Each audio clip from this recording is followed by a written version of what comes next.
You're listening to The Local Maximum, episode 264. Time to expand your perspective. Welcome to The Local Maximum. Now, here's your host, Max Sklar.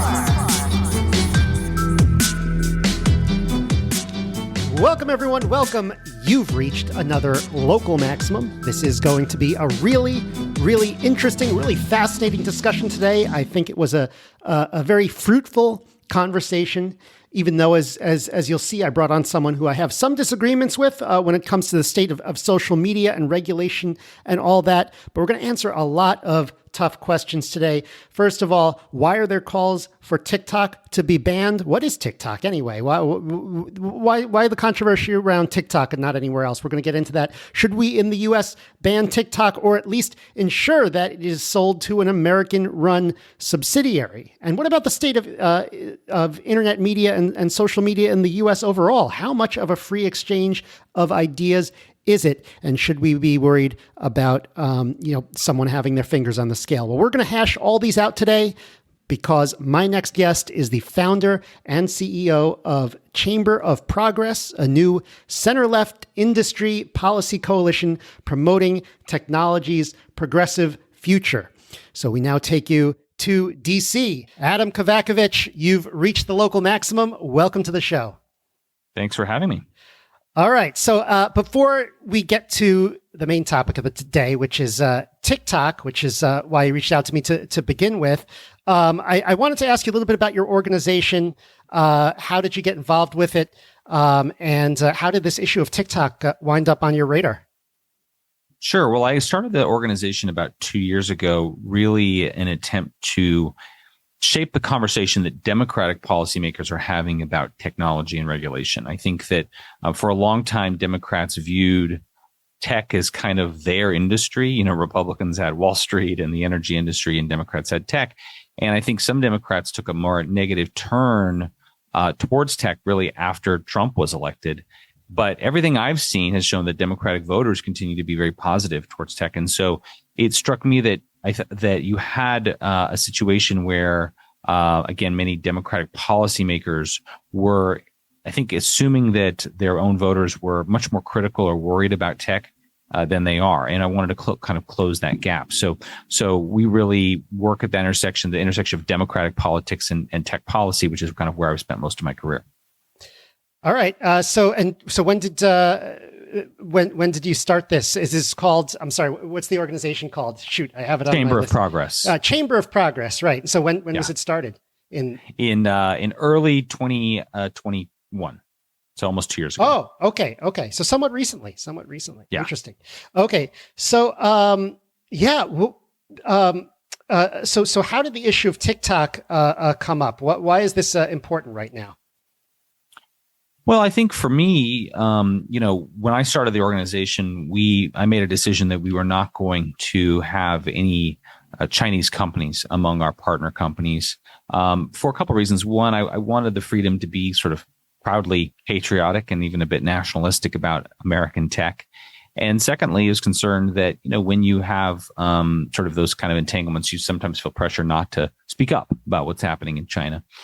So we've had that rule for a while. And frankly, I think it was the writing earlier this year by folks like Ezra Klein in the New York Times and Matt Iglesias on Substack about their concern that really, I think, energized me as well, particularly the concern about, we now have one of our certainly the most growing in popularity social network in this country, owned and operated by the Chinese. In some ways, one of our most important national security rivals.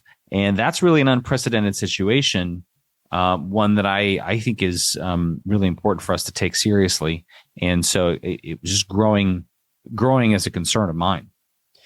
So what's the difference, would you say, between TikTok and other social media like, Instagram or Twitter, although I'm thinking mostly Instagram, where, you have short videos and things like that people like, TikTok maybe has some different features, but what do you see as the selling point for TikTok, the reason why people are downloading it now? And why do you think, what would you say to people who say, well, I have all these other apps, what's the big deal? all credit to TikTok, right? They've built an amazing app. It's incredibly popular. It's offering people something totally different. It's I hate to use the word addictive because that implies kind of more than I think it really should be. But it's an appealing app. It's a place where people want to spend time, and I think that's great. I think that's awesome. The big difference is that it's owned by the Chinese, and none of these other services are owned by the Chinese. And I think when you have any kind of service that deals in information, that's really important because of, again, the sort of a propaganda concern and a security concern. People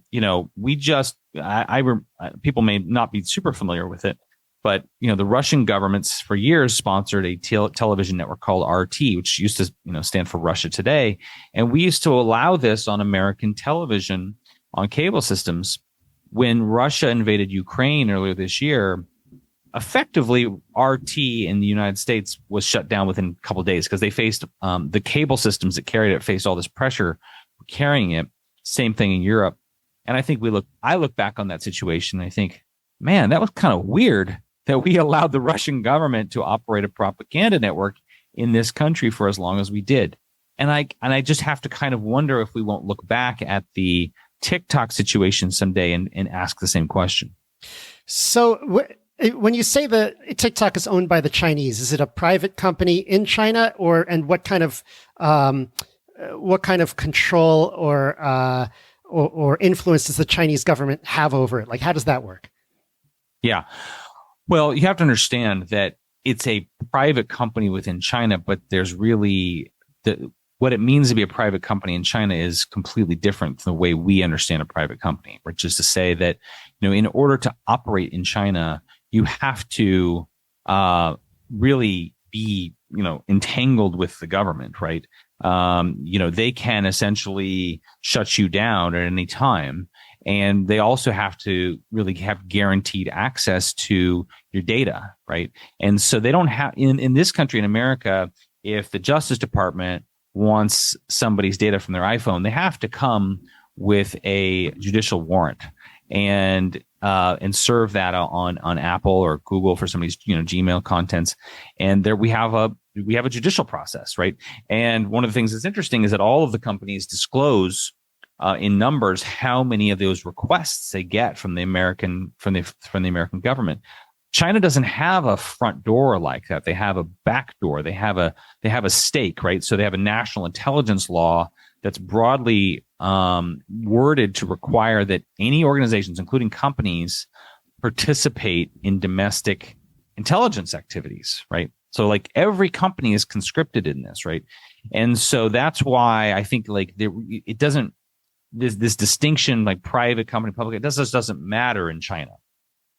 So if I download TikTok, what kind of messages am I going to get from the Chinese government? I mean, isn't it mostly just fun videos?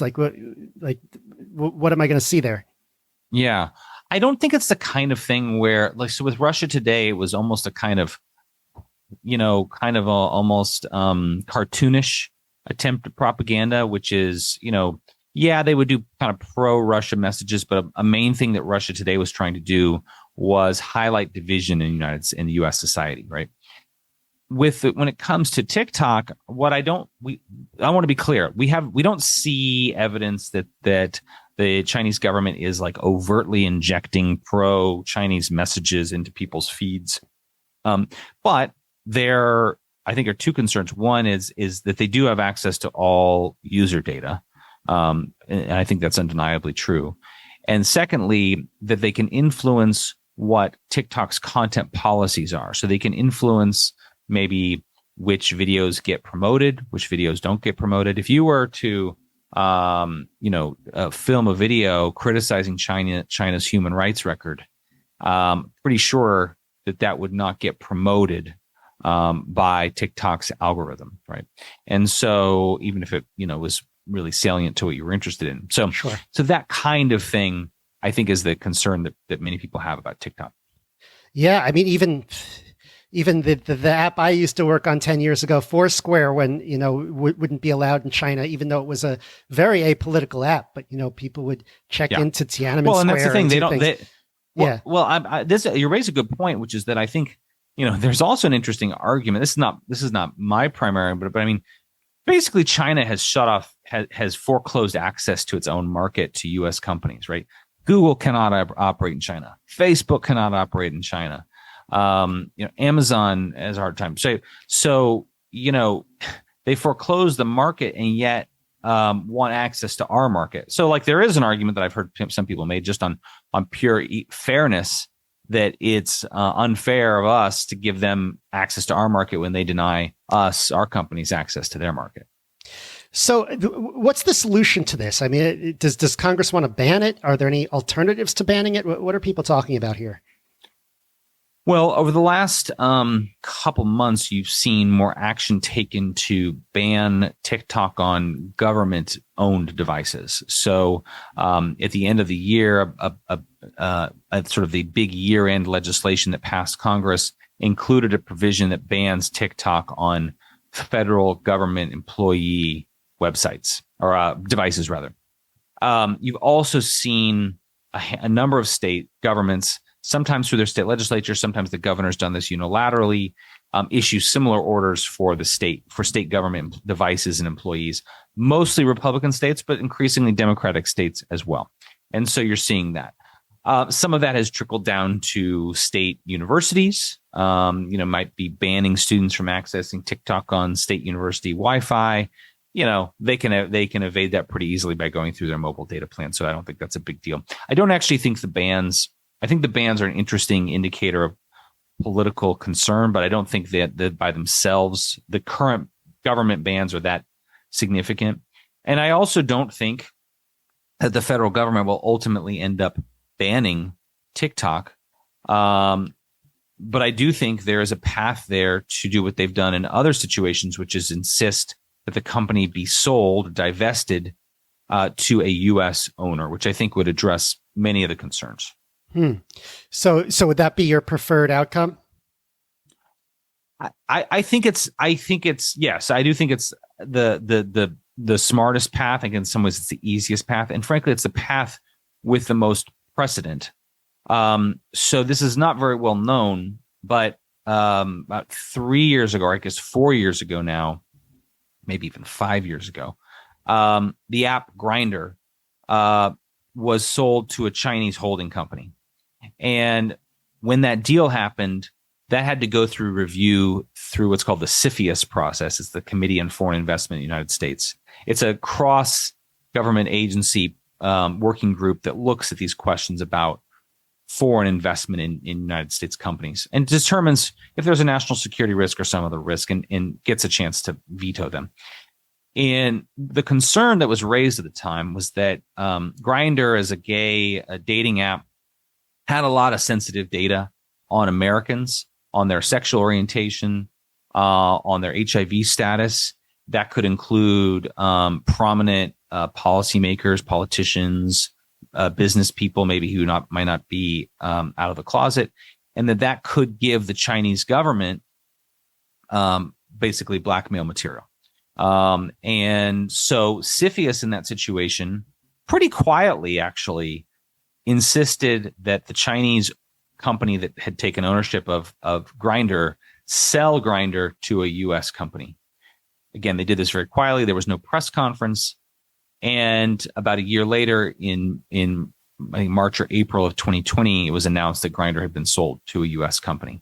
And so, this is typically the way CFIUS works. It's really a kind of a behind the scenes, kind of quiet diplomatic negotiation. And so I do think there's a precedent there. And many of the same concerns would, I think, also be true in the TikTok case. Yeah. It's when I hear you talk about the case against TikTok, it's hard for me not to make a kind of analogy to what American companies are also doing to us. I mean, injecting propaganda, deciding who can speak, who can't speak, gathering our data in all sorts of unknown ways. I mean, I suppose from the U.S. government's perspective, I mean, they're like, well, we're in control of that. But it seems like that even if you want to say having that in control of the Chinese government and worse, it still seems like that's a bad thing. Yeah, I'm not one on drawing an equivalence between the United States and the Chinese government. I think they're pretty bad, right? due process in this country. We have rights under the First Amendment, under the Fourth Amendment. We require government to go through process, right? We have jury trials. Like we have a lot of process. We have a lot more rights in this country. The Chinese government, in contrast, has made people just disappear, right? And so, I think that it's really not, we're not dealing with some kind of, cute, cuddly, kind of innocent country here, right? They have an extremely authoritarian regime. And so I do think it's just dangerous in my view to compare the two regime, the US to China when we have so many more freedoms and due process protections in this country. I totally agree with you about China, but I still see the fact that, the FBI, for example, is telling companies what to show and what not, and also private actors, pharmaceutical industries are telling our social media, whether it's Facebook, Twitter, YouTube, what they can and can't post. And over the last few years, it's been pointed out that a lot of people have been banned for saying things that are true, or even if it's not true, totally should be fair game in a democratic society. And that concerns me a lot. I mean, I have a much higher bar for the US than I do for China. I don't want to live under the Chinese regime, but I feel like... again, the distinction I would make is that, Twitter banning somebody who is engaging in, election denialism, that's Twitter's decision, right? That's not a government action. And Twitter actually has their own First Amendment right to allow or disallow people on their platform. Parler has a First Amendment right to allow people to traffic in election denialism. And even if the Biden administration doesn't like it. So we have a First Amendment in this country, which allows platforms here to make their own decisions about what to allow and disallow.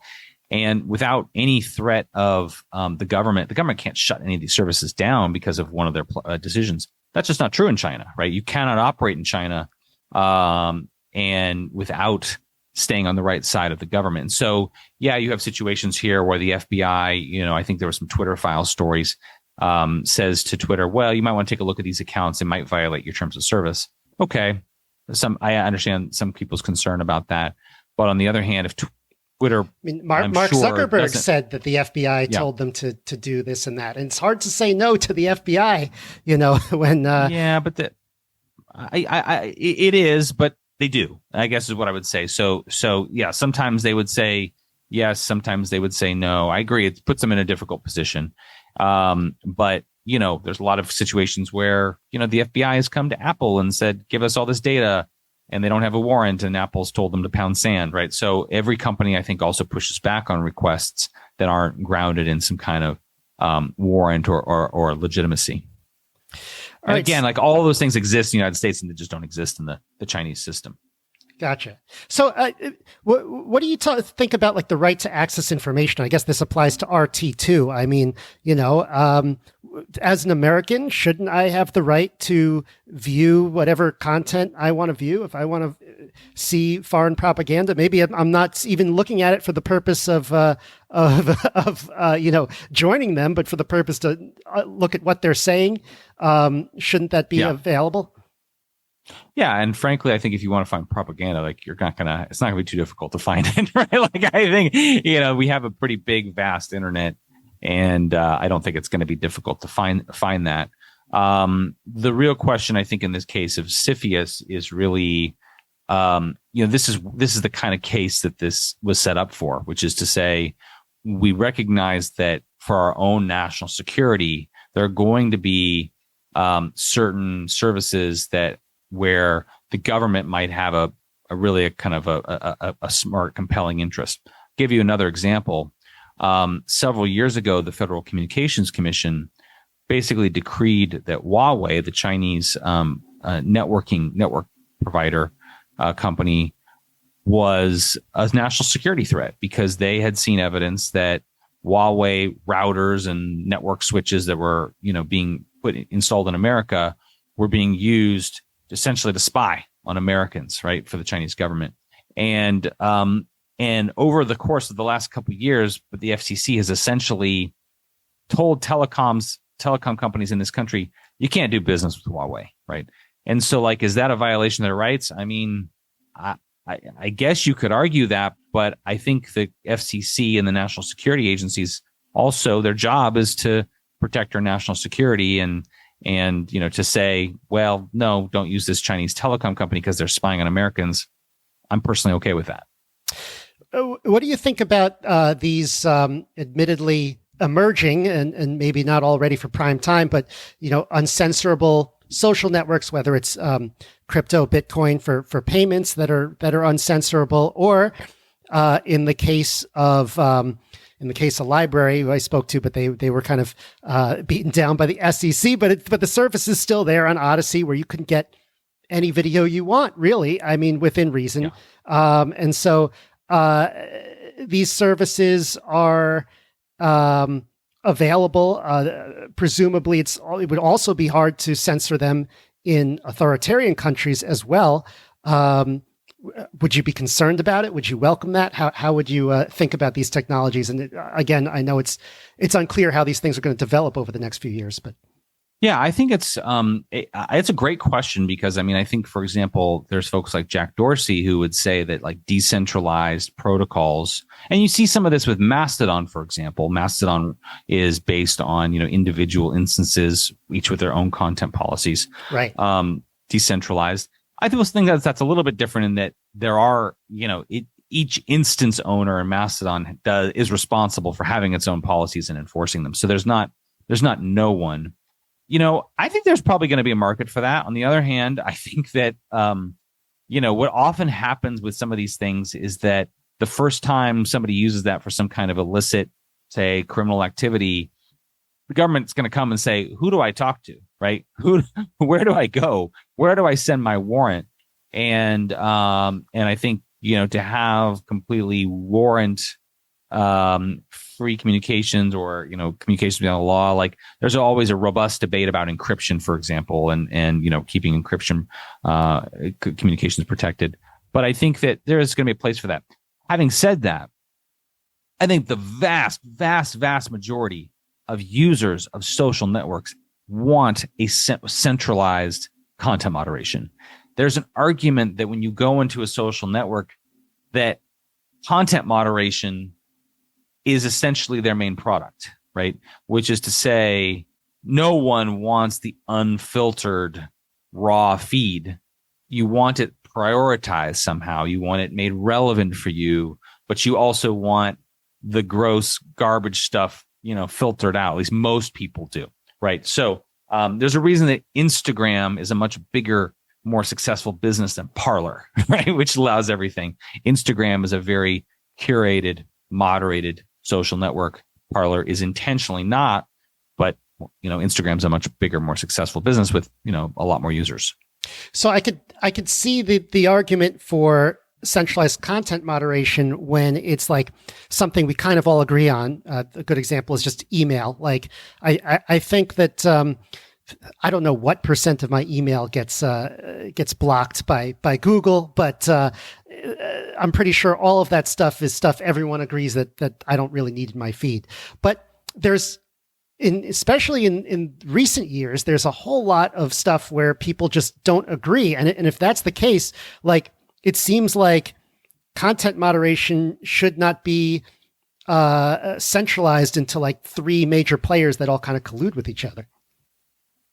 Yeah, again, I think what you're describing is an argument that many people have made, that social networking should move more towards like a protocols-based approach, which, again, Mastodon is sort of one of the interesting experiments there. Again, Jack Dorsey, before he left Twitter, talked a lot about this. They had a project called, I think it was Blue Sky, that was trying to do that. And I do think it's very interesting. And I think that, people talk about there's a number of experts talk about middleware. Maybe we have some kind of middle layer that says, okay, well, I want the Disney approach to content moderation, right?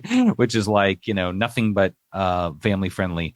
Or I want the R-rated version where, like, I don't want, pornography and stuff like that, but I'm okay with like a little edgier. So I think that is definitely very interesting. In the meantime, I actually think if we effectively have that, to be perfectly honest, because essentially, if you look at YouTube, Facebook, Instagram, Twitter, and then look at, Parler, Truth Social, and then look at 4chan, you essentially have a spectrum of moderation already, right? Which is that, from the highly moderated to the highly unmoderated, and they're already attracting different audiences. So I think that we kind of have that in some ways. Yeah, you have it emerging. I mean, it's definitely a lot different than it was like 3 years ago. But I don't see how someone can look at everything that's happened since COVID, for example, and just be like, oh yeah, there was no impropriety with how people were censored. Like, I mean, I don't want to go through the whole list. No. I think, I think that, I guess the way I think about it is that, I do think genuinely most of the people working at the companies, particularly at Twitter historically, were, erred on the side of allowing most speech. But I think you also have to understand that, I would say January. I think historically that was true. Historically, historically. Yeah. I would agree in 2015 that was absolutely true. Yeah, historically. But I think the Trump era, to be perfectly honest, posed a lot of novel challenges for content moderation. When before had you had a president who was, saying stuff that, there was a concern, I think it's legitimate, that, it could be making more people sick and die, right? And, at a time particularly where there was still a lot we didn't know about COVID, I think there were, it was understandable to me that a lot of businesses were facing pressure to act responsibly. Did they go too far? I mean, certainly some people thought they were going too far. I think that there were then situations like how Twitter handled the Hunter Biden laptop story, where I think within a matter of hours or the next day, they acknowledged they had gone too far and allowed it, and decided to change path. But I think the reason why they blocked it initially was a little bit of PTSD from the previous, Russian government elections, stolen hack materials thing, and they thought that's what it was. It turned out that's not what it was, and so I think that they changed. I think even Jack Dorsey was pretty honest, saying they made a mistake. So yeah, although the thing about content moderation is that you can make mistakes, and, with and you can look back and say, well, we changed our view. I think it was with the CIA, with 50 people from the CIA saying that this is a fake story. I think even I would have a hard time arguing against it at the time. So that's an example of sort of government actors kind of get involved there.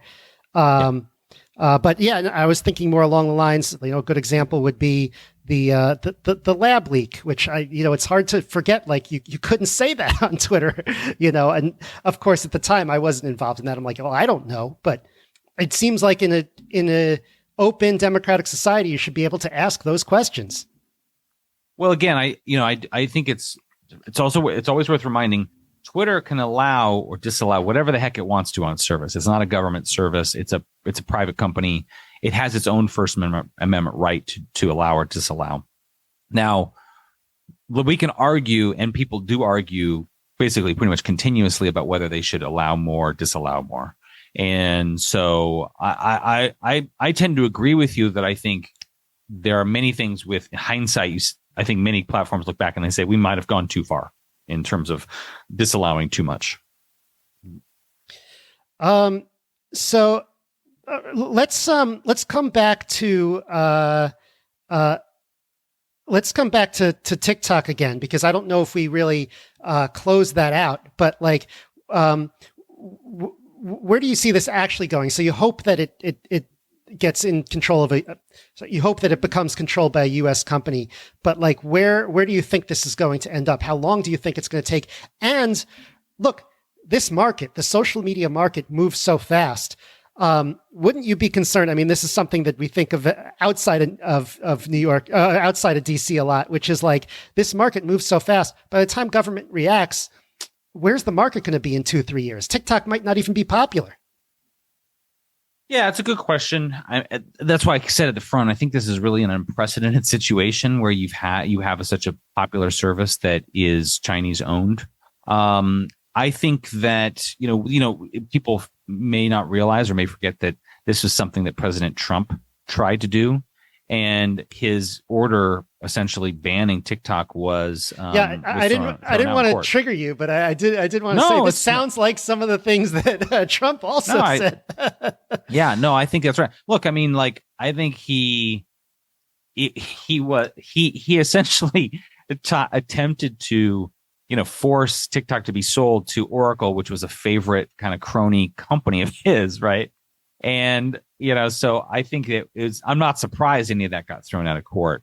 That's why I think the divestiture path is the established path, and that CFIUS has clear control over.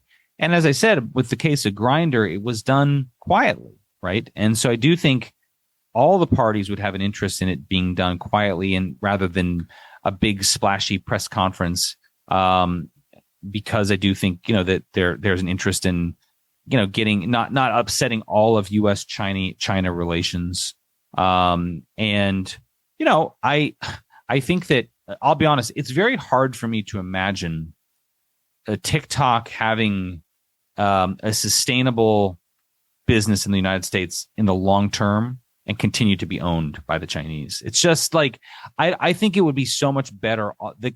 All of the American employees of TikTok, though some of them have to spend time defending the current ownership structure and saying, well, no, this might they would be much better off. Yeah. Where's their office, by the way? Other than, I'm just interested. They have offices, I think, in California, in other places. But my point is that, like, they just, if they were sold to an American owner, they could potentially go public at some point and their stock could be worth something. And they also wouldn't have to spend all of their time answering these questions about what the Chinese have access to. They could just focus on building, a great business. And so I think it would be a huge relief and, frankly, unleash TikTok to have more success in this country. Yeah. And maybe if there's, more of a push by consumers to care about their privacy in general, then we, wouldn't have to, we'd still have to worry about it, but maybe there would be less problems in terms of, foreign companies taking our data, or any companies for that matter, and using it in nefarious ways. Say more about that. Well, I think that, for many, many years, consumers just did not care about their privacy and their data online. I didn't care about it. And I don't know if we could ever change human nature where we just want convenience over